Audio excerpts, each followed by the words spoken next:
Oke, salam kenal kepada Pak Safri Lubis juga. Ini kami presentasi untuk tugas pertama mingguan kami.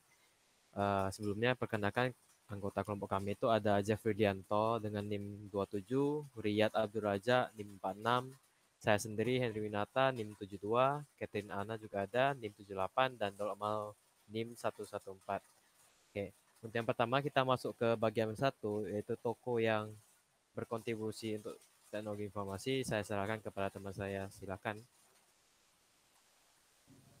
Terima kasih. Saya akan menjelaskan tentang salah satu tokoh teknologi informasi yang berkontribusi dalam perkembangan teknologi informasi sendiri, yaitu Sir Timothy John Tim Berners-Lee, yang juga sering disebut sebagai Bapak Internet. Berikut adalah latar belakang Sir Timothy. Sir Timothy itu adalah orang yang lahir pada tanggal 8 Juni 1955, merupakan anak tertua dari 4 bersaudara. Orang tuanya merupakan orang yang terlibat dalam pembuatan komputer komersial pertama, Ferranti Mark I. Tim Berners-Lee diberikan gelar bangsawan oleh Ratu Elizabeth II pada tanggal 16 Juli 2004. Sejak kecil, Tim sangat tertarik dengan dunia perkeretaapian. Tim belajar mengenai elektronik dari kegemaran mengutak-atik rel kereta api. Selain itu, Tim juga adalah seorang penulis bersama Mark Pizzerti dengan buku Weaving the Web yang berkaitan dengan web di masa depan dan di masa lalu. Selanjutnya, pendidikan Tim. Saat SD, Tim bersekolah di sekolah Shenmount Primary, kemudian melanjutkan 4 tahun masa sekolahnya di sekolah Emmanuel yang berada di London Barat. Lalu Tim kuliah di Universitas The Queen selama 3 tahun dan menerima gelar fisika pada tahun 1976.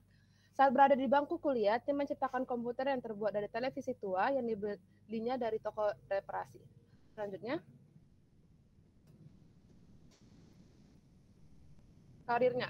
Setelah lulus kuliah, dia menghabiskan 2 tahun dengan Prisi Telecommunication, perusahaan peralatan utama UK Telecom yang bekerja pada sistem distribusi transaksi, relay pesan, dan teknologi barcode.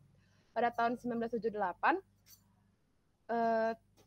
Tim berganti pekerjaan di perusahaan DigiNet yang mana dijalankan oleh kedua temannya, Dennis Ness dan John Paul.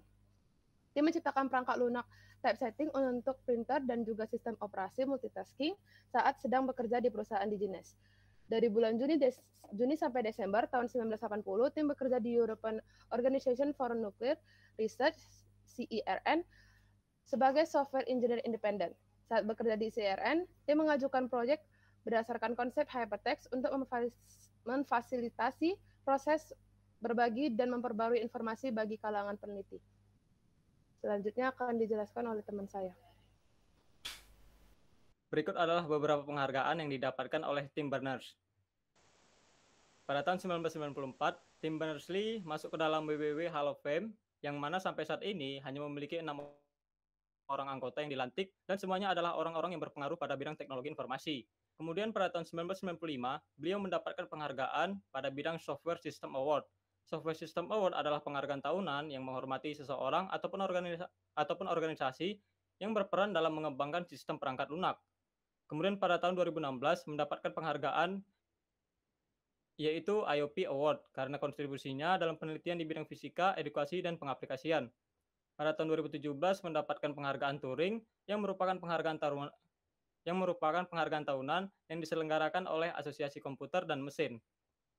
Kemudian terakhir pada tahun 2002 mendapatkan Albert Award yang mana merupakan penghargaan dari pemerintah Inggris untuk rakyat sipil yang mendapatkan tindakan menyelamatkan nyawa baik itu di laut ataupun di darat. Next. Kemudian beberapa kontribusi dari Tim Berners-Lee adalah yang pertama pada tahun 1989 adalah WWW, yaitu menciptakan World Wide Web. Lalu pada 1998 menciptakan lagi HTTP, mendesain HTTP untuk mendukung kerjanya WWW. Kemudian pada tahun 1993 yaitu HTML yang merupakan Hypertext Markup Language. Lalu terakhir pada tahun 1994 adalah URL. Next. Kemudian tantangan yang dihadapi adalah yang pertama mencari solusi yang praktis untuk membantu pengguna dan mengembangkan desain masa depan mengenai World Wide Web. Kemudian mengkoordinasikan upaya-upaya untuk memajukan potensi web untuk manfaat kemanusiaan. Lalu yang terakhir adalah pemerintah Inggris meminta tim untuk dapat membantu membuat data lebih terbuka dan dapat diakses di web. Next. Lalu solusi yang diberikan adalah merancang proyek untuk memungkinkan orang bekerja sama dan menggabungkan pengetahuan ke dalam web. Lalu merancang sistem remote heterogeneous procedural call atau RPC yang dapat meminta layanan dari program di komputer lain pada jaringan tanpa harus memahami detail jaringan. Lalu yang terakhir adalah mendorong kemajuan agenda transparansi oleh pemerintah Inggris. Oke, selanjutnya akan disampaikan oleh teman saya. Baik, terima kasih. Nah, selanjutnya itu kita bahas bagian 2 itu terkait perusahaan yang berperan besar dalam teknologi informasi. Kami ambil contohnya itu IBM, International Business Machine Corporation. Jadi, IBM ini didirikan pada 16 Juni 1911 yang pendirinya itu bernama Charles Landler-Field. Kantor IBM ini sekarang ada di Armonk, New York, Amerika Serikat, yang sekarang memiliki lebih dari 330.000 pegawai dengan pendapatan tahunan sebesar 96 miliar US dollar. Jadi IBM ini perusahaan teknologi informasi terbesar di dunia dan salah satu perusahaan yang masih beroperasi sejak abad 19. Jadi dia sudah berdiri sejak lama dan masih beroperasi dengan bagus.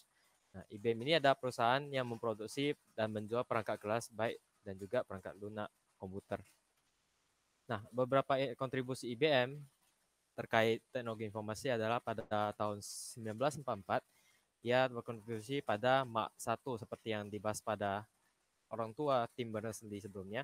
Jadi Mach 1 itu adalah perangkat yang dikenal sebagai komputer modern pertama. Jadi Mach 1 ini itu merupakan automatic sequence control calculator. Nah, yang kedua itu pada tahun 1951 ada kontribusinya ada pada VTC atau yang dikenal dengan vacuum tube computer. Ini merupakan dasar dari setiap komputer sebelum adanya microchip. Jadi komputer yang sekarang itu menggunakan microchip, komputer yang dulu masih menggunakan VTC ini. Nah, yang ketiga itu pada tahun 1994 ditemukannya bahasa Fortran oleh IBM. Jadi bahasa ini adalah bahasa pemrograman yang hampir dasar dari sebagian besar pemrograman modern, bahasa pemrograman modern saat ini. Nah, yang keempat itu ada hard drive yang ditemukan pada tahun 1956, yaitu berupa piringan yang dapat menyimpan data dengan sistem magnetik. Nah, selanjutnya itu ada tantangan yang telah dihadapi oleh IBM. Itu yang pertama, dia dan kita juga itu membutuhkan alat pengukur yang memiliki sistem komputer. Yang kedua ada kita memerlukan alat untuk merekam pencatatan banyak karyawan secara otomatis yang saat ini sudah banyak dikembangkan oleh IBM. Nah, yang ketiga juga ada IBM cukup tertinggal dalam hal PC atau perusahaan komputer dibandingkan dengan perusahaan komputer seperti Apple. Nah, bagian selanjutnya akan dijelaskan oleh teman saya.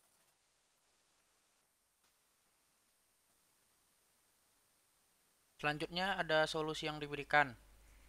Yang pertama adalah solusi yang diberikan Julius Epitrap yang telah berhasil menemukan timbangan berbasis komputer pada tahun 1885. Selanjutnya ada Alexander D yang berhasil menemukan dial recorder atau alat otomatis perekam data karyawan pada tahun 1888. Dan selanjutnya ada IBM yang secara resmi mengeluarkan produk PC atau personal komputer pertamanya pada tahun 1981. Next.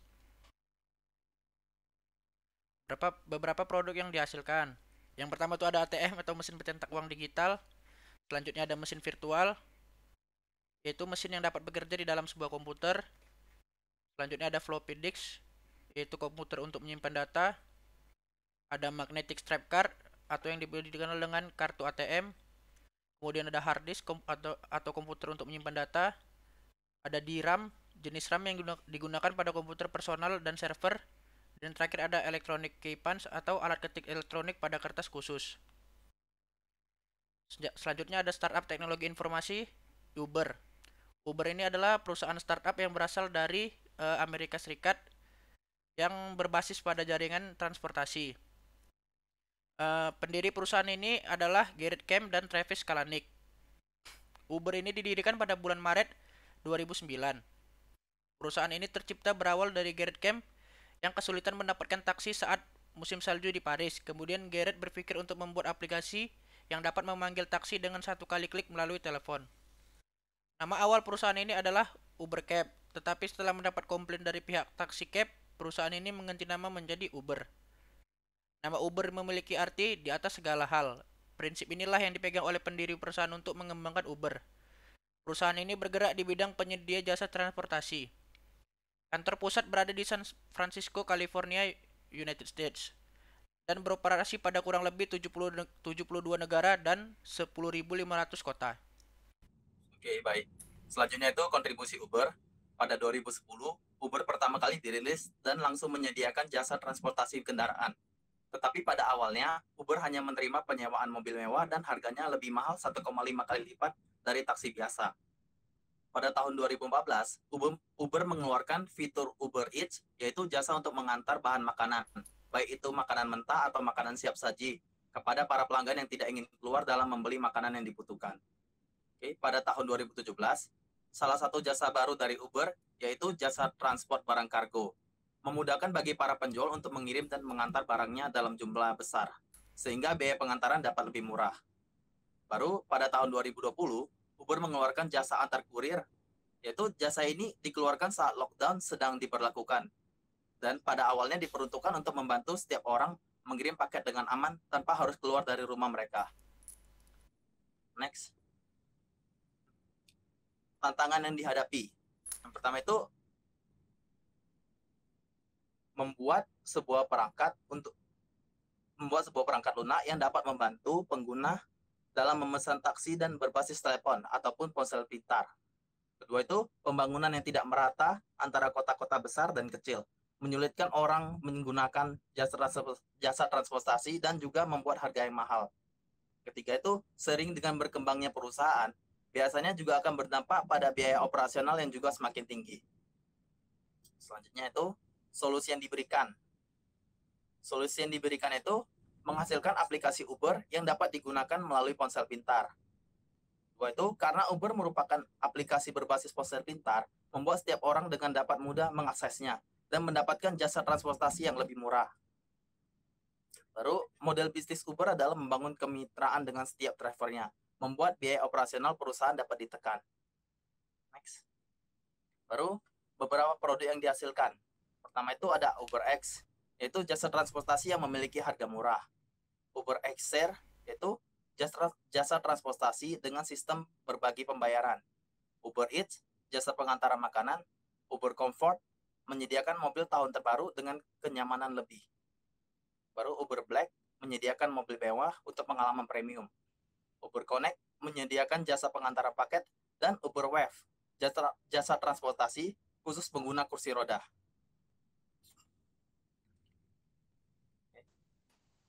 Baik, sekian presentasi dari kami mengenai toko, perusahaan, dan startup yang berkontribusi besar dalam teknologi informasi. Mohon maaf bila ada salah kata. Terima kasih.